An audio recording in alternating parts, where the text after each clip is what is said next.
সাৱধানে থাক, বিপদ হ'ব পাৰে, গতিকে সাৱধান হবি।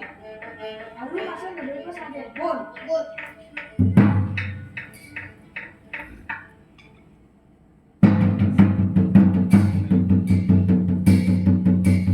এটি বিশেষ ঘোষণা।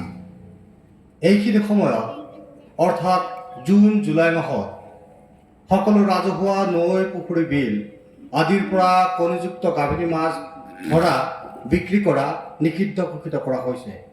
এই সময়ত মাছসমূহক উপযুক্ত পৰিৱেশ গঢ়ি তুলি বনৰীয়া মাছসমূহক বংশবৃদ্ধিত সহায় কৰিবলৈ জনসাধাৰণক চৰকাৰে অনুৰোধ জনাইছে। সেয়েহে এই সময়ত কণীযুক্ত গাভিনী মাছ ধৰা বিক্ৰী কৰা নিষিদ্ধ ঘোষিত কৰা হৈছে। ঘোষণাটি ইমানেই।